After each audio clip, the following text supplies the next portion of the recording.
Docteur Laurent Alexandre, bonsoir. Vous Bonsoir. êtes chirurgien, neurobiologiste, énarque. Vous avez fondé Doctissimo et vous publiez La guerre des intelligences chez Jean-Claude Lattès, intelligence artificielle contre intelligence humaine. Mais docteur Alexandre, elle a commencé cette guerre. Dimanche soir, Emmanuel Macron, lors de son interview, nous expliquait que des centaines de milliers d'emplois dans la banque étaient menacés par l'intelligence artificielle, puisque désormais, dans les banques, mon conseiller de clientèle est remplacé par une intelligence artificielle, par un automate. Oui, on a une transformation radicale de l'économie. On l'a déjà eu dans le passé. Il y avait 29 000 porteurs d'eau à Paris et ils ont tous disparu quand l'eau courante est arrivée. Donc ce qu'on va voir dans des métiers comme chauffeur routier, taxi, banquier, comptable, c'est une disparition des emplois. Dans beaucoup d'autres secteurs, les emplois ne vont pas disparaître, ils vont changer. Les travailleurs vont devoir devenir complémentaires de l'intelligence artificielle. Vous dites ça très tranquillement, mais en ce moment, il y a beaucoup de parents qui disent « Tiens, mon fils va être dentiste, ma fille va être radiologue ». Ce sont des métiers, vous le dites dans le livre, dentiste, radiologue, qui sont en grand danger, en voie de disparition. Alors orthodontiste, oui, va muter radicalement, mais il faudrait que l'éducation nationale cesse de s'occuper de ces problèmes syndicaux internes et s'occupe un peu du futur. Il faudrait qu'il y ait une cellule de prospective à l'éducation nationale qui réfléchisse à l'avenir des métiers, à l'avenir de l'intelligence artificielle pour orienter nos enfants vers des endroits où ils vont être complémentaires de l'intelligence artificielle, au lieu de les envoyer, comme elle le fait aujourd'hui, vers des endroits où ils vont être laminés par l'intelligence artificielle. Pourquoi l'intelligence artificielle va-t-elle changer le métier d'orthodontiste ou de radiologue? Parce que maintenant, l'intelligence artificielle est capable de faire et de définir le meilleur traitement orthodontique et de faire en impression 3D des empreintes transparentes qui remplacent les bagues, et il n'y a plus besoin pour l'orthodontiste de bosser. Et c'est pareil, l'intelligence artificielle... Et c'est fabriqué en Californie en face de chez Google. Ah oui. Et l'intelligence artificielle, c'est mieux qu'un radiologue, voir les prémices d'un cancer? Oui, et puis ça va être de pire en pire. Mais le radiologue, il va se reconvertir. En revanche, le chauffeur routier, ça va être beaucoup plus compliqué. Alors, on voit bien qui sont les gens menacés.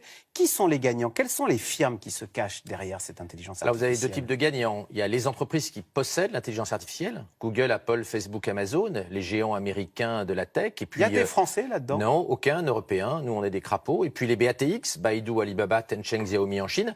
Et en Europe, il n'y a rien. Ça, c'est côté entreprise. Puis côté humain, c'est très clair. Dans une économie de la connaissance et de l'intelligence artificielle, les gens les plus intelligents, les plus doués, les plus innovants seront les maîtres. Et les gens moins doués, si on ne fait pas très attention et si on ne les forme pas, seront des parias. Et c'est dramatique, ça. D'ailleurs, vous dites dans votre livre, nous, on a des cerveaux bien formés, on les exporte aux États-Unis, où ils vont travailler pour ces géants qui, demain, domineront l'intelligence artificielle et la fabriquent déjà. La fabrique déjà. C'est Google, Facebook, Amazon et Apple qui fabriquent l'intelligence artificielle. Et ça veut dire quoi concrètement? Alors ça veut dire qu'ils vont dominer le monde de la médecine et qu'ils seront capables demain, à moi, malade, de me vendre... Si nous ne faisons pas très attention, l'éducation et puis la santé demain seront fabriqués en Californie, seront made in California. Parce que l'intelligence artificielle va être indispensable pour personnaliser la médecine et personnaliser l'éducation. C'est-à-dire pour savoir comment, pour un enfant donné, il va le mieux apprendre. C'est l'intelligence artificielle qui le fera. Et si en Europe, nous ne développons pas tel besoin, ADN, et donc il faut il a telle structure de raisonnement, et c'est comme ça qu'il faut lui apprendre. Et quelles conséquences, si nous passons à côté de tout ça? Nous serons une nation sous-développée. Vous savez, la Grèce était le centre du monde il y a 2000 ans et elle est devenue un pays sous-développé. L'Espagne était le centre du monde, elle est devenue un pays beaucoup moins développé. Ce ne sera pas la première fois qu'un continent, qu'une zone géographique manque une révolution technologique. Si nous passons notre temps à geindre et que nous ne bossons pas, il est certain que nous serons vassalisés par les géants du numérique chinois et californiens. Alors, est-ce que, à l'inverse, les géants de l'intelligence artificielle peuvent à terme prendre, comme dans les films de science-fiction, prendre le contrôle des humains? Parce que vous dites, à un moment, ça va s'emballer là. C'est-à-dire que maintenant, l'intelligence artificielle, elle est capable de s'auto-alimenter. Il y a des gens très pessimistes. Moi, je ne suis pas pessimiste. Il y a des gens très pessimistes. Par exemple, Elon Musk, le fondateur des automobiles Tesla, pense que l'intelligence artificielle peut devenir hostile entre 2030 et 2040. Moi, personnellement, je n'y crois pas une seconde. J'exclus que l'intelligence artificielle cherche à exterminer l'humanité avant 2050. De toute façon, on peut toujours débrancher une machine. Alors, si on pense qu'une intelligence artificielle va se laisser débrancher, c'est qu'on est très, très naïf. Pourquoi? Non, bien évidemment, parce qu'elle résonne plus vite que nous, elle résonne à la vitesse de la lumière. C'est-à-dire que le temps que nous débranchions, il y a longtemps qu'elle aura débranché le bouton stop.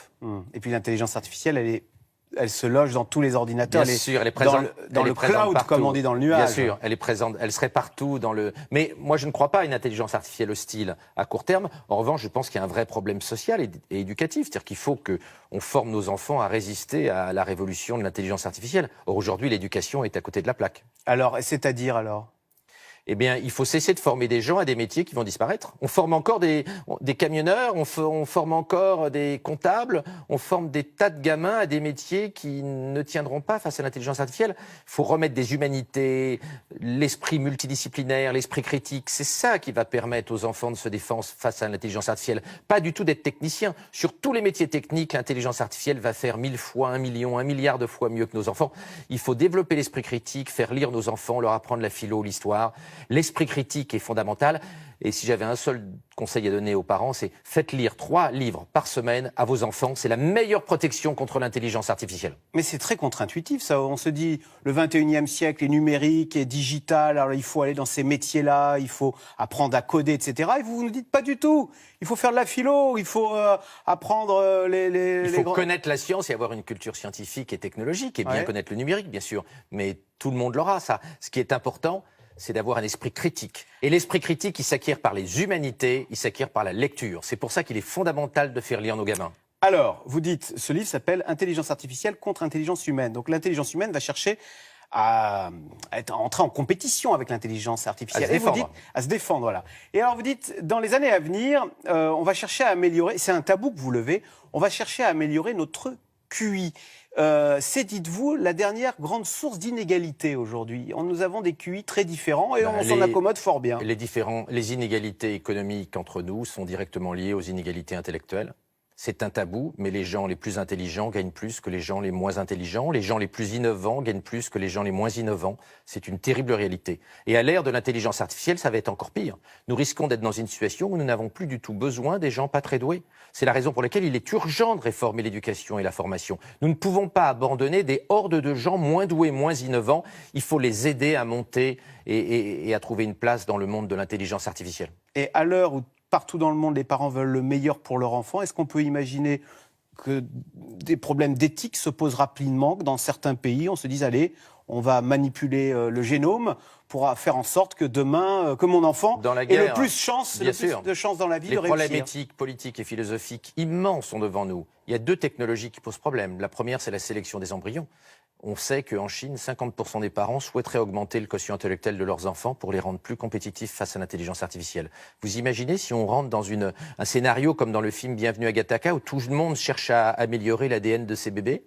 Et puis l'autre technologie... Et dès que la technologie sera prête et efficiente, vous pensez il est probable qu'en Chine, elle sera immédiatement utilisée. Ouais. Avoir son gamin qui a le quotient intellectuel de Bill Gates, plutôt que d'en faire un cantonnier, sera considéré à tort ou à raison par beaucoup de Chinois comme quelque chose de tout à fait digne et de tout à fait bien. Même si chez nous, il n'y a que 13% des parents dans les sondages qui se disent prêts à utiliser ces technologies-là pour augmenter les capacités intellectuelles de leur enfant. Puis la deuxième technologie qui pose problème, c'est la nouvelle société d'Elon Musk, le fondateur des automobiles Tesla, qui a fondé une société, Neuralink, qui est destinée à mettre des microprocesseurs, des circuits intégrés dans le cerveau de nos enfants pour les rendre plus intelligents et plus compétitifs face à l'intelligence artificielle. On imagine les problèmes éthiques que c'est. Allons-nous accepter de mettre des microprocesseurs dans le cerveau de nos enfants et de nos petits-enfants? Il faut y réfléchir, c'est un problème politique majeur. Oui, mais on accepte bien de mettre des lunettes pour améliorer les performances de sa vue. Vous croyez que de la même façon... Mettre des lunettes et mettre un microprocesseur dans le cerveau des petits, c'est pas de même nature. C'est un monde terrifiant que vous nous décrivez. Et pourtant, vous nous dites, on y va tout droit. Regardez, là, on vient d'implanter le premier cœur artificiel à l'hôpital Georges Pompidou, un cœur. Eh ben, tout le monde trouve ça très bien et allons-y. Donc, on va vers le transhumanisme. Il y a une immense majorité des gens qui sont finalement transhumanistes et qui souhaitent qu'on ait le plus de technologies possible pour être le plus intelligent possible, moins vieillir, moins souffrir, moins mourir. Mais il y a une petite minorité de gens, notamment parmi les croyants, qui pensent qu'il faut arrêter ce toboggan technologique fou et qui veulent revenir à plus de sagesse, qui veulent qu'on arrête de courir toujours après la technologie. D'ailleurs, parmi ces conservateurs, certains se verraient bien débrancher l'intelligence artificielle. Mais si nous ne le faisons qu'en France et en Europe, pendant que la Chine et la Californie galopent, nous deviendrons une colonie numérique des nouveaux maîtres de l'intelligence artificielle. Voilà, c'est passionnant, fascinant, un peu effrayant par moments. Merci beaucoup, docteur Laurent Alexandre. Donc, je rappelle votre livre, La guerre des intelligences, c'est chez Lattès. Merci. Merci. Vous restez avec nous tout de suite, c'est dans l'air.